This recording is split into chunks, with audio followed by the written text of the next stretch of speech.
kuchingma pastor yak chon go khrido e namaro aphi chong phi khotche yang na chuan thiam thu sei turin pastor yak chon kha lai swamingin somang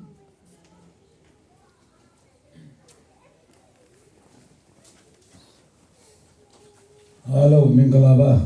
Mingalaba. Ba na hun to, hello me.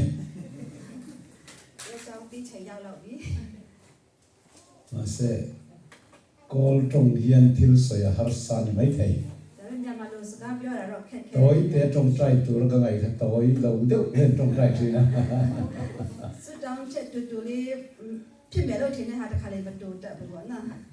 Lâu là mà son dèn nan thủกันsợi đèn ô. Do này hiền bị bụi ma trong trai nó là cái minute ni ai là xây tụi nó lâu thì hiền lâu gì cả. Mama phải cả bọn nó suốt đau chết rồi Lucy mà suốt đau đấy khám mà nó mới chết mình cho ya bù đấy. Hiền điều trong trai nó chân đủ chân là trong trai thế này. Yêu thế suốt đau đấy khám mà cha rồi và chạy Lucy ya là bọn nó. Tu nó special trong trai tụi nó cả u biết sau nó đầm nan lion lệ khát thiền thầy nan lệ u alo cầu thầy nan thì khai minute chân về chung khăn cái điều rồi vết thấy đi. Chứ mà nên sự minute đầu ngày bọn nó lại đang suy chết tu ở cô là phụ biết cho nhà cha mày tu nhà cha mày bọn nó là cho nó minute đầu ngày bị ăn lâu này nè. Income in nuông để ông mà này thấy nó tụi rin anh kiếm mày hi cái xiêm thiềm ang ai đi. Phía trước cũng một bộ quan tài giờ phía ăn bọn nó cho nó rồi và phiêu kiện tập bộ loại đấy. Em bỏ đi xe trong trai khắc khắc hết xuống lâu cả sấy xe lên thì lâu nhau ở đây. Sự đau chết của vị phản nào rồi mà không bù cho nó lên nám lên bù. Với đi sermon hun anh lâu à. Đi như là sermon biểu mẹ nị mà không bù. Sermon bài pastor việc chầu na tiệt lâu chua mà. Đi mà sermon na về mà pastor bác chuna ra yết thà đấy. Mà rồi chú going to communion service hun anh. Đi như cha rồi buổi rồi đấy chỉ xem mình là buổi nị thì bà đấy. He communion service hi apoi mo em maya. Đi buổi rồi sa chín hà sự anh ấy chỉ đấy. Chú đi apoi mo nó sẽ tối té cả sợi phốt nga. Đi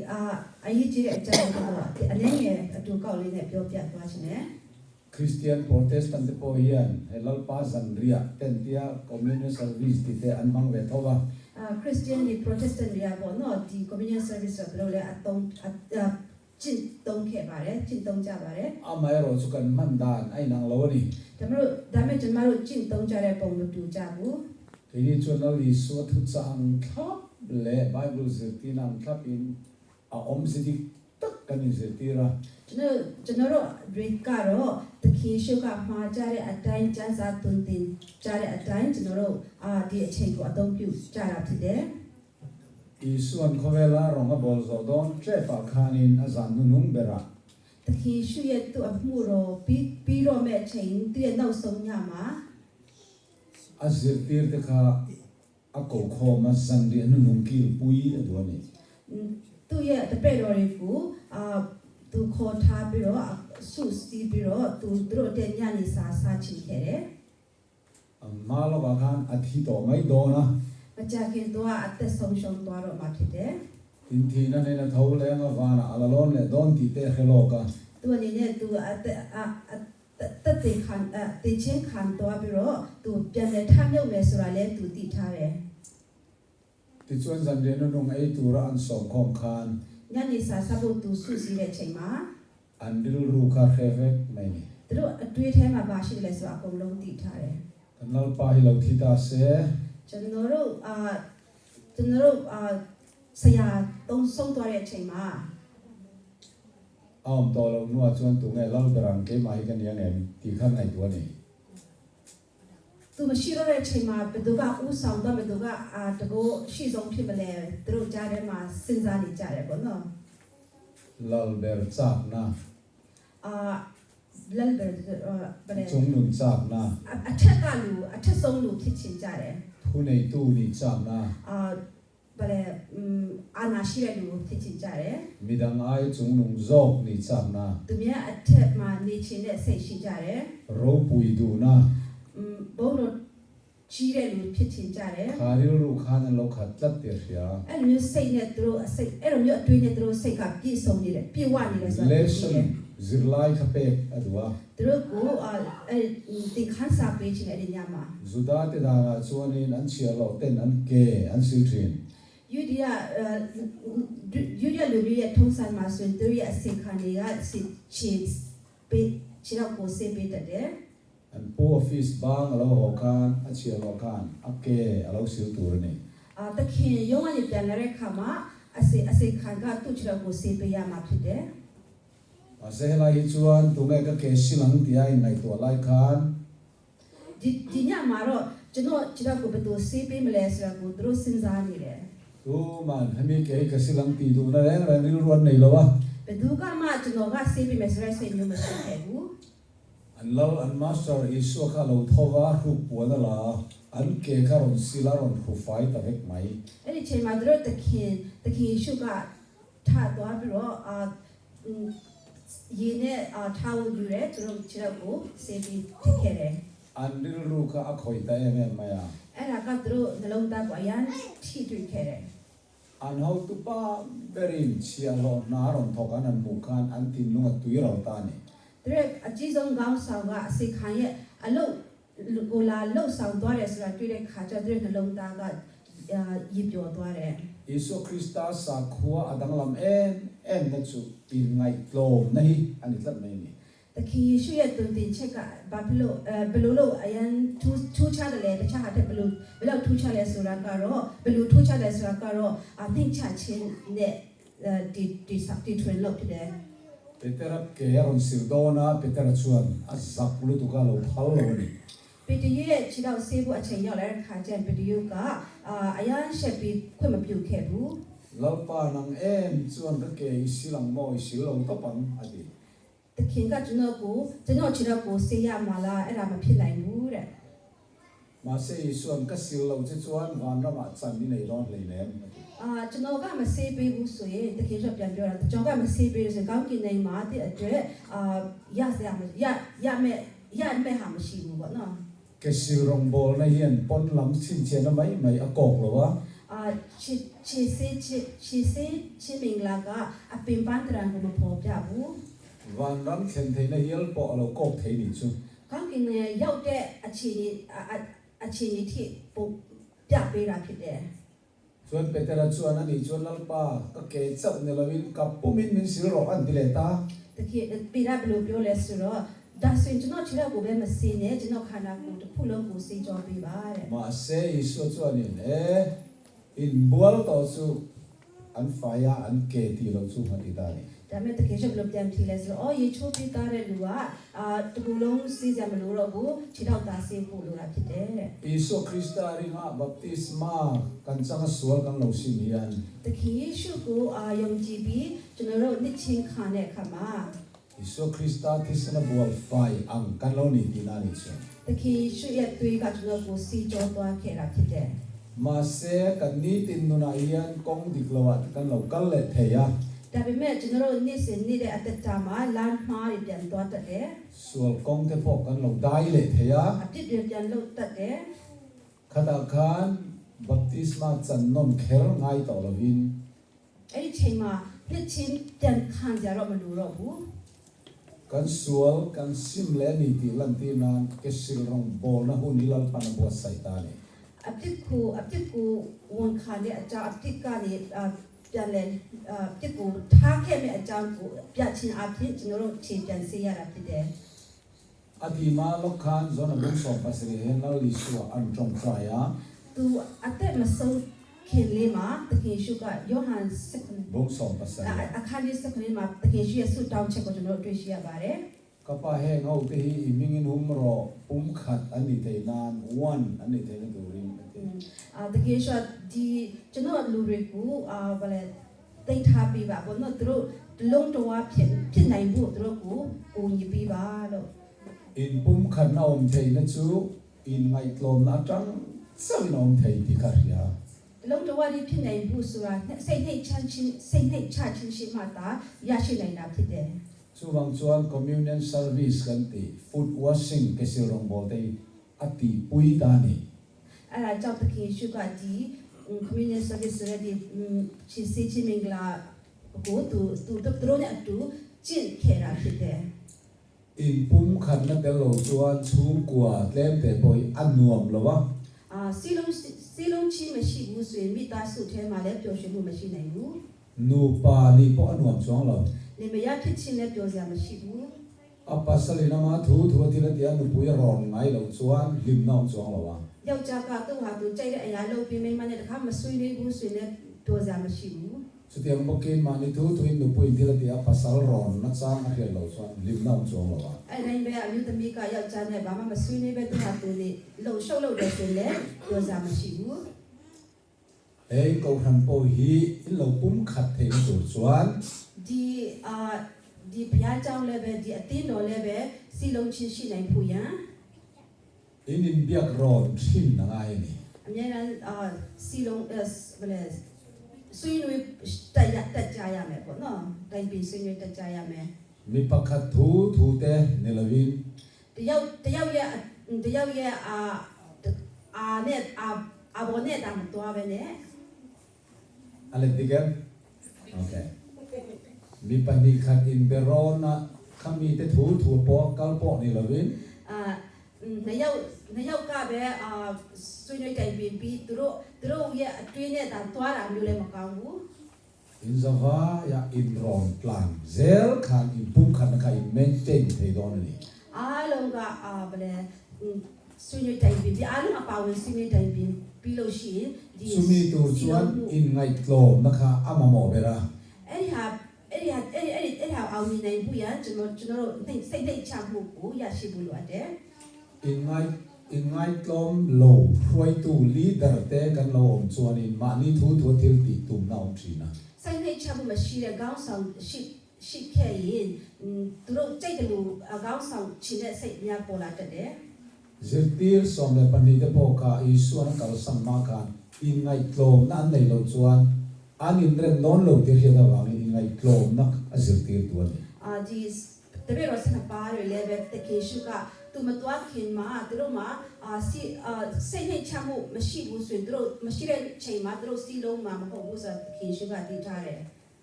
entina nang ni po in ko rangai ya ngai ni roller to big all executive committee ti te in nei rem o ka helo wa ဒီအတင်းတော်မှာ executive committee ဆိုတာရှိတယ်လားတဲ့ nei ya EC an ti te nei reng ai ya EC ရှိတယ်လား ai la chung te chu thilin ti don reng ra in program ni siam don ni in hil vek ngai am EC zong ka EC တွေ meeting ရှိတော့တဲ့ခါမှာဘုနော်ရှိမယ်ဆိုတဲ့အကြောင်းကိုအကုန်လုံးပြောပြသလား in hil lo wa hela ya in puan nan pop pop te om chuan in dil ro na do ya nia အဲ့လိုမျိုးတယောက်ချင်းကိုမပြောပြဘဲနဲ့ဒီမှာကြော်ညာလိုက်တာမျိုးလည်းမကောင်းဘူးပေါ့နော် entina de la yan program kan le chu chung dan nei do na ti ka bi pakhat leader pakhat kan lo puang ta se ဒီမှာကောင်းဆောင်တက်ကဒီမှာလာမဲ့ပတ်ချံဟိုအစီအစဉ်ရှိမယ်ဆိုတာကိုပြောမယ်ဆိုရင် member de kan ka ko i khat hriat na lo ni ta member တွေအနေနဲ့သူတို့ပထမချိန်ကြားတဲ့ချိန်ဖြစ်လိမ့်မယ် ti khat ya kan re lai ko hello ve lo ti the ya member ကသူတို့အဲ့လိုမျိုးဆွေးနွေးတာတခါမှမကြားဘူးပါလားလို့သူထင်ကောင်းထင်လိမ့်မယ် so wang so program in siam re mi allo bera EC zong zong kan in result ro ne သူတို့အစီအစဉ်တစ်ခုခုစတင်တော့မယ်ဆိုရင် EC member ရအကုန်လုံးကသိရမယ်ပေါ့နော်အရင်သိရမယ် khati khan in lo in pum khatanga အဲ့လိုနည်းနဲ့စီလုံးချရှိလာမယ်ရိုးစင်စာရှိလာမယ် in ma ngai na ka lo zo do ni ချစ်ချင်းမြတ်တာလည်းတူပွားလာမယ် la li so yan helal pa zam ria akil pui do ni yan khan nun nan nei the ne tur number 1 poi mo ber chu in ngai flow na nun kha ani တခင်ရှုကချီစီပွဲတော်ချီစီနေလာသူတို့နဲ့ကျင်းပမဲ့ချိန်မှာသူရဲ့အကြည့်ကရည်ရွယ်ချက်ကဒီစိတ်နှိမ်ချခြင်းသူတို့မှာပေးခြင်းလို့ဖြစ်တယ် ichuan la li so yan kei in lal pa le in zir tir tu kania in ti di ke တခင်ရှုသူတို့ကပြောလဲဆိုကျွန်တော်ဟာဆိုဒီလိုရဲ့တခင်ဖြစ်တဲ့ဒီလိုရဲ့ဆရာလည်းဖြစ်တယ် chang som palina kei lal pa le zir tir tu ma in ke ka sil chuan nan ni po in ke in sil sak turani အဲ့ဒါခင်ဗျားသိတယ်ပြီးတော့ဒီလိုဆရာဖြစ်ပြီးသခင်ဖြစ်တဲ့ဆရာလည်းဖြစ်တဲ့သူကဒီလိုချီကိုစေးပေးတယ်ဆိုရင်ဒီလိုလည်းတယောက်နဲ့တယောက်ချီကိုစေးပေးရမယ်တဲ့ in chunga kati ang hian nang ni poi in ti ve na turin kati mu so ni sia adian ကျွန်တော်အနေနဲ့အခုအချိန်မှာဒီလိုမျိုးကိုဆက်လုပ်နိုင်အောင်ကျွန်တော်ကပြတ်ထားပေးတာဖြစ်တယ် so isuan ama tiang tak ti ve turin ati mu ani chu တခင်ရှုကသူလုပ်တဲ့အတိုင်းသူ့တပည့်တော်တွေကိုဆက်လုပ်သွားခြင်းတယ် he ke silrong bol hi thil na mai ani lawa ဒီခြေစင်းမင်္ဂလာအမှုဟာဆိုရင်ယူအမှုမဟုတ်ဘူး pon lam ke ba sil fai na ringot ani lawa ညပတ်တဲ့ခြေကကိုစီးတာလေးမဟုတ်ဘူးစီးတာပဲမဟုတ်ဘူး thin lung chung thua fai thei in ngai klom na nun nei na ni အတွင်းထဲကိုစိတ်ကြောစီတဲ့နှိတ်ချတဲ့အမှုတော်ဖြစ်တယ် en tina lo siam tai la ဥပမာအနေနဲ့ ye de kathian pa kathian thaber te zi ngami pastor biak runa mel kamwa ဒီနေ့မှာကျွန်တော်အကောင်းဆုံးတကယ်ချင်းထဲကတယောက်ဖြစ်တဲ့ပါစတာပြတ်နာကိုကျွန်တော်တွေ့ရှိရတယ် upat to no le khazir le ve kan nia အတိတ်ကျသွားတဲ့နောက်ပိုင်းမှာအတူတူစာတင်ကြားခဲ့ဘူးတဲ့ spice sa kole sa khwan le kha kan zir du na tin roof a chet em a bong in lui chia kan omani Spicer ကျောင်းမှာတင်းဘယ်လဲတွနဲ့ဆုတ်ထားတဲ့အိမ်မှာပေါ့နော်ကျင်းလေးအခန်းထဲမှာတခန်းစီမှာသူတို့နေခဲ့ဘူးတာဖြစ်တယ် kan in ma ye em ma ya ကျွန်တော်တို့ကအရန်ချစ်ကြတယ် tu na voi na local ka lo khom mai ဒီနေ့သူရောက်လာကျွန်တော်ဝန်တာတယ် ama ro so soi tum chu ani ne lian in huat rook na lo nei tai la tu na ဒီနေ့ကျွန်တော်ပြောချင်တာကတော့သူနဲ့သူညမတီးတဲ့ချိန်မှာမုန်းစရာကျွန်တော်ကြားမှာမုန်းစရာရှိရင် tu ina mo pu biak na na hian do tin mi lo he ta လူတယောက်ကဗျက်လူလာစီမှာပါစဗျက်လူလာစီမှာကျွန်တော်အကြောင်းကိုအမှားမမှန်တဲ့အကြောင်းကိုပြောပြတယ် min lo hoe me ma se ka he box si lo wa အဲ့ဒါကြောင့်ဗျက်လူနာကကျွန်တော်ကိုအယမ်းမုန်းတယ်ဒါပေမဲ့ကျွန်တော်ကတော့အဲ့ဒါကိုသဘောမပေါက်လိုက်ဘူး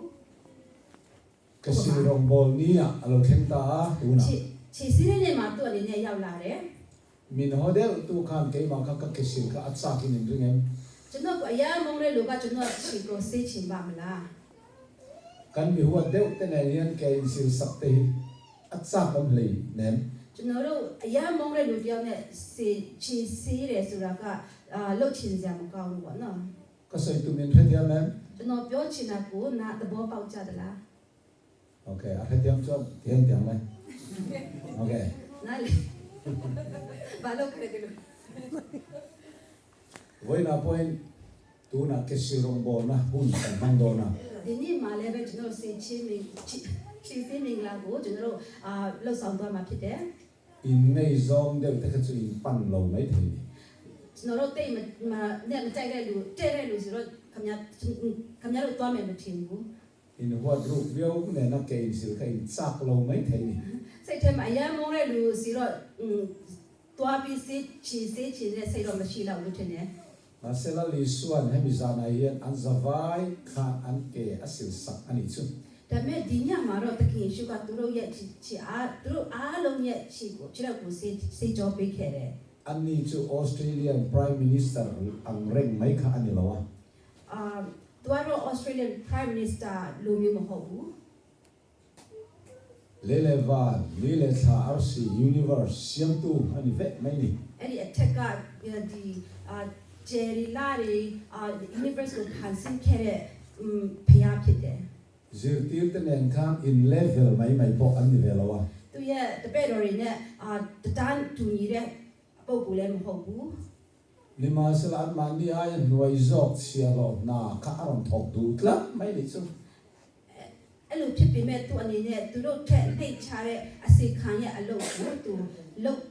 ပ်တဲ့စိတ်ဖြတ်တကယ်ရှိမှရှိခဲ့တယ် an lau pa master an ten za em mai na an ke ba la ron sil an mukhan an thin lu ke ta ni သူတို့ရဲ့တခင်သူတို့အရန်လေးစားတဲ့တခင်ကသူတို့ချီတော့လာစီကြောသွားတာကိုတွေ့တဲ့ချိန်မှာသူတို့ရဲ့နှလုံးသားက an ဝေပြားသွားတယ် an cha pong na kha alo bo chan ta သူတို့မာနတွေပျောက်ကွယ်လာတယ် Isu Kristan nuna jangkan in ngai lo na tak kanong zilta တခင်ယေရှုရဲ့အသက်တာကနေနှိမ်ချခြင်းစစ်အစစ်ကိုသူတို့စတင်ယူလာတယ် kha thil khala li suan keilal pa le zirtir tu ma hian in ke kasil ni chuan namni po ilo sil thin turani ati ta zat nei ni အဲ့ဒီညမှာတခင်ယေရှုကပြောလို့ဆိုတော့ကျွန်တော်ကဒီလိုတခင်နဲ့ဆရာလည်းဖြစ်တယ်ကျွန်တော်ကဒီလောက်ခြေတော့ဆေးပေးတယ်ဆိုရင်ဒီလိုလည်းပဲဆက်လက်ပြီးဒီအတိုင်းပဲဆက်လုပ်ကြပါလို့မှာကြားခဲ့တယ် ma se mi tam tak chuan ke chu kasil ki ngai khel ka ti lo ngai ti khel lo zu ti du te po zo ma တချို့ဒီအဲ့လိုမျိုးချက်မှာတချို့လူတွေကြတော့ကျွန်တော်ဆေးချင်းဆိုတာတကယ်လို့ဆရာမလို့ဘူးလို့ကျွန်တော်ထင်တယ်လို့ပြောတဲ့လူလည်းရှိတတ်တယ် nya hawen mo ka ni he ti zo ngai mai chuan ဒီလိုစဉ်းစားရင်တော့ဟုတ်တယ်အဲ့လိုမျိုးပြောစရာလည်းကောင်းနိုင်တယ် ma se pathian o pathian tu pe ka reng reng yen nun naw ka ni ဒါပေမဲ့ဖခင်ရဲ့နှုတ်တော်အတိုင်းမှာအသက်ရှိတယ် tir ko po la chuan a pian thar nu khan ရှင်ပေါလုကသူပြောင်းလဲခြင်းခံသွားတဲ့နောက်ပိုင်းမှာ ko ri mung som pakhat chang som li paduma he ti hian lo so ya ကိုရိန္သုအခန်းကြီး30 ko ri thon khat mung som pakhat chang som li pathum တိကိုရိန္သုအခန်းကြီး7အငယ်73မှာ ka thu hil cheu kha ka thu hil chon cheu kha pathian ne na ta ka mo sin ati ခမည်းကိုကျွန်တော်လမ်းပြောတဲ့စကားဟာဆိုဖခင်စီရရတဲ့စကားဖြစ်တယ်လို့အဲ့မှာပြောကြားခဲ့တယ် lalpa isu chuan man tira om zana တခင်ယေရှုကအဖန်ခံတဲ့ညမှာ changala ka မုတ်ကိုယူပြီး lom thu soi soi na phela se ti te ne na apek te kha ဂျေဇုပြောပြီးဟာသူရဲ့တပည့်တော်တွေစီသူဝင်ခတဲ့ခါမှာကောင်းချီးပေးပြီး he gi mi hian en nan lo ti chin ro ati ani ti ဒီအမှုဒီအပြုတ်အမှုကိုကျွန်တော်ကိုအများအားတတိယဘူးရန်ဆက်လုပ်သွားပါလို့သူကမှာကြားခဲ့တယ် an ke sil zo khan zanria an ei ho don ta သူတို့ခြေတော့ကိုစေးကြောတဲ့ပြီးတဲ့နောက်မှာသူတို့ကညစာကိုစားခဲ့တယ် isu chuan changa phela lom thu so ya တခင်ယေရှုကမုတ်ကိုခွဲပြီးတော့အဲ့ဒါကိုဝင်ခပေးတယ် an zawai ne na ape hei hi ka taksa in ai chok tu en tir na ani e adi သူတို့တယောက်ချင်းစီကိုသူပေးပြီးတော့ဒါကျွန်တော်ရဲ့အသားဒီတို့အတွက်ထွက်သွားမယ့်ဟာဖြစ်တယ် ka changa khan doi dim tel oi ani lawa အဲ့ဒီမှာစေးအဲ့ဒီမုတ်မှာစေးမပါရဘူး chang doi dim tel lo khan isu taksa sual nei lo a en tir ani အဲ့ဒီမပါစေးမပါတဲ့ဒီမုတ်ကပေါ့နော်ဟိုတစေမပါတဲ့မုတ်ကဟိုတခင်ရှိအသားကိုပုံဆောင်တာဖြစ်တယ် chumi zo chuan wine grape tui kha mala som le an zain in ro atia အဲ့ဒါပြီးအဲ့ဒီဟာပြီးတာနဲ့သူဘာလဲစတိရီကိုသူကောင်းချီးပေးပြီးတော့ပြန်လဲတောက်ခိုင်းတယ် kha grape tui wine kan ti bo kha fermented doi dim tel an bok lo အဲ့ဒီစတိရီလည်းပဲတစီမပါတဲ့ဟိုစတိရီဖြစ်တယ် isu ti sen tiang lim en tir tu ni ba kha တခင်ရှိရဲ့တွေးတော်ကိုပေါင်းဆောင်တဲ့စတိရီဖြစ်မို့လို့ kha changan ei le an grape tui in khan en tir na om zeril tak anaya သူတို့စားတဲ့မုံနဲ့သူတို့တောက်တဲ့ဟိုစတိရီက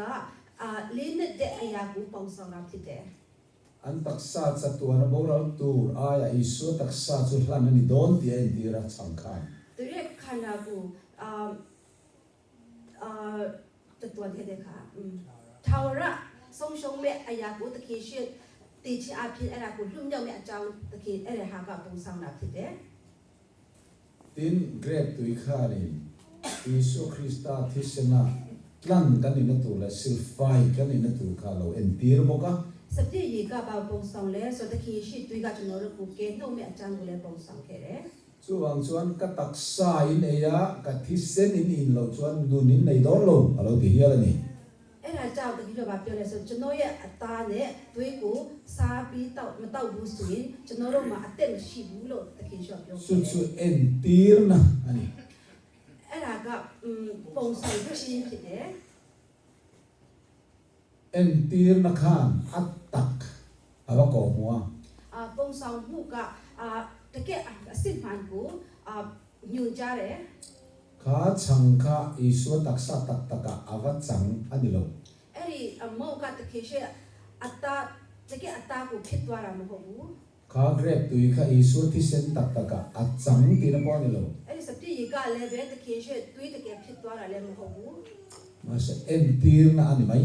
အဲ့ဒါကပုံစံချင်းတဲ့ဖြစ်တယ် Ma se kha ka pathian tui na entir na na man kha thil ti thei na ani tlat ani. ဒါပေမဲ့အဲ့ဒီပုံစံချင်းမှာတကူရှိတယ် Atak isu Krista taksa le atak isu ti sen entir to ni wangi na poi mo ni.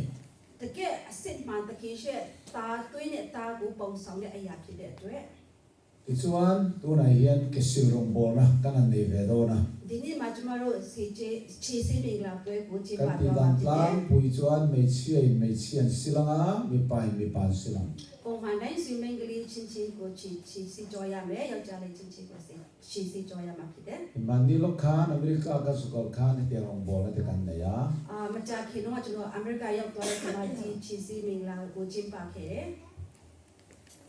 Ke kahanan sil saka. ခြေတော့စီကြခဲ့တယ် Nu pakhat chu a ke ka sil tu ra kha kan tong try sak ma sa. လူကြောက်ကိုသူ့ကိုခြေမဆေးပေးခင်မှာကျွန်တော်ဆုတောင်းခဲ့တယ် Khatia phei kho kan lip chi a ke kan sil tu ha ke ti hian kan huwa na. ခဏကိုချွတ်ပေးပြီးကျွန်တော်သူ့ချက်ကိုကင်နေတဲ့ခါမှာ Atan kan tong try ta ni chu. သူ့အတွက်ကျွန်တော်ဆုတောင်းပေးလိုက်တယ် Kan pani ka ra em mai rem lo na a om lo na tu ri ti te kan deal mo ka. သူနဲ့ကျွန်တော်နဲ့ကြားမှာဘာမှပြဿနာမရှိအောင်ကျွန်တော်ဆုတောင်းခဲ့တယ် Ha a ke ka sil saka ka aril ru ka alo khoi na sa na mai ni. ကျွန်တော်ရဲ့အပြုတ်မှုအဲ့သူ့ကိုချီပေးဆေးပေးတယ်ဆိုတဲ့အရာကသူ့နှလုံးသားအယမ်းထိတွေ့ခဲ့တယ် Chu tiang bokin khami kham ka ke an sil ve le do na. အဲ့ဒီတိုင်းပဲသူ့အလှည့်မှာကျွန်တော်ကိုခြေတော့ပြန်ဆေးပေးတော့မယ် Ka phei khok le mo za kan li pa. ကျွန်တော်ရဲ့ဘယ်လဲ socks နဲ့ shoes ကိုထုတ်ကျွန်တော်ချွတ်လိုက်တာပေါ့နော် Min sil ma khan ka ke huanin an tong try ve le a. Hoi te in. ကျွန်တော်ကိုမဆေးပေးခင်မှာတူလေးတူလည်းပဲဆုတောင်းခဲ့တယ် Ka tong try na ka minute chan ve a to ke me me. တမိနစ်တော့နဲ့အဲ့ဒီဆုတောင်းချက်ဟာဆိုရန်လုံလောက်တယ် A sei tu po ne lo ni. အဲ့ဒီထက်တော့လည်းမရှိရဘူး A tong try lai khan a thin lunga pathe na thok boka. သူဆုတောင်းတဲ့အချိန်မှာဘုရားကသူ့နှလုံးသားထဲမှာအလုပ်လုပ်ခဲ့တယ် Karil ru a na thok boka. ကျွန်တော်စိတ်ထဲမှာလည်းဘုရားကလှုပ်ရှားခဲ့တယ် Ke ka in sil zo te kan kan in ma ai me me. ခြေတော့စီးပြီးတော့နောက်ပိုင်းဆိုသူနဲ့ကျွန်တော်နဲ့ကအရန်ချစ်ခင်ကြတယ် Danang narana formality su ya tong po sil mai mai tu ne lo wa. ထုံးစံအတိုင်းလုပ်ပြီးဒီလိုယူယူစီးတဲ့စိတ်မစေရဘူးပေါ့နော် Kum sang ni liam tala li suan a ke sil na ril ru kha ngai tu chungin kan in sil tu ra ni. သူနှစ်ထောင်ကြာသွားတော့တခင်ရှုရဲ့ရည်ရွယ်ချက်ကိုတရိယာပြီးကျွန်တော်ဒီချစ်စစ်ချင်းကိုလောက်ဆောင်ရမှာဖြစ်တယ် Tu na yan pa song o lu ke ke yan lo sil don tai la. ဒီနေ့မှာကျွန်တော်ရဲ့ပါစတာကိုလူရဲ့ချစ်တာကိုစေရမယ်ဆိုရင် Khan ka thim chi a ke huanin kan tong try ya. သူ့ချစ်တာကိုကင်ပြီးကျွန်တော်ဆူတောင်းလိုက်မယ် Pa song o lu ai hian nal pa ke hi mi su chia lo tlak mai ka ni ka ti na ni. ကျွန်တော်ကအဲ့လိုမျိုးလုပ်တဲ့အချိန်မှာကျွန်တော်ဘာဆိုလို့ဆိုဘုရားရဲ့ကျွန်တော်ဟာဆိုပါစတာကိုလူထက်ဆိုးတဲ့လူတယောက်ဖြစ်တယ်ဆိုတော့ကျွန်တော်ဆိုလိုတာဖြစ်တယ် Ani chia lo tlak sa wi ka ni nal pa ka ti na ni. သူ့ရဲ့အစေခံလောက်ပဲကျွန်တော်ကနှိပ်ချတယ် I suaril ru pu chu ka tong try ni ka chuan. တခင်ရှိရဲ့စိတ်ကိုကျွန်တော်စိတ်ထဲမှာတွင်းပြီးဆုတောင်းတယ် Pa song o lu ke ka sil sak ha ma ya. အဲ့ဒါနဲ့ကျွန်တော်ပါစတာကိုလူချစ်တာကိုစေးပေးတယ် Van ter ko te chuan ni lo en thup do na ni. ကောင်းကင်တမန်နဲ့ကျွန်တော်ကိုကြည့်ရှုနေမယ် Oh ka mu no me an ti do na. သူတို့ကဘယ်လောက်အဲ့ဒီအချိန်မှာသူတို့အရန်ဝန်တာနေမယ် Sumi so pa song o lu ka ke ro sil ve le chuan. အဲ့ဒီအချိန်မှာပါစတာကိုလည်းသူ့အတဲ့နဲ့သူကျွန်တော်ချစ်တာကိုစေးပေးမယ် Ubiak so ni chia long tlak chau ka ni ati na ni ve le do na. အဲ့ဒီတိုင်းပဲပါစတာကိုလည်းကျွန်တော်က ผู้เบียกชวนเนี่ยสิคันแล้วแบบผิดเด้ กลมนั่นนุ่นเวคำนี้เสียบสักน้อยจ้ะ ในชาเรลูจะยาวชิมปอมาจะโนเอริเจสิมิงลากาจะโนบุเป ขัดยังไงตรงใจสังนกแกกันอินสิวสักนัวคาน สู้ตามปีจะเราซีปีตัวเรคมา กันอินมาไอ้สักน้อยนี่ ปูปีชิคินตัดลามเม วันมิติเห็นมูนมมิติโตโตนี่ กังปีกาลูเรกังปีตมาเนี่ยจะโนรกูอายันจะโนจะอายันเปียวเม ส่วนวันน่ะส่วนที่ตั้งกันที่ด่านพุ่งปังไงฟอร์มัลิตี้กันสมนอนไม่นี่เลยดิ အဲ့ဒါကြောင့်ဒီနေ့မှာခါတိုင်းလိုထုံးစံအတိုင်းမလုပ်ကြပဲနဲ့ อัฐารลักอินกันแกอินสิลังอู အသစ္စာနဲ့ကျွန်တော်ရှင်းတော့စေကြရအောင် เลตุนะมีป่าเลมีป่ากันสิลังอ่ะมีเชื่อมีเชื่อข้ากันดีคนเต้นในที่เนี่ยอันเราร่วมมันด่านข้าหันวงสลับ ကျွန်တော်ဒီကနေ့ဘယ်လိုစီစဉ်လဲမင်္ဂလိနဲ့မင်္ဂလိချင်းတော့ကျွန်တော် ปลาสลิดเราปวงล็อกเซฟทำไมเราเนี่ย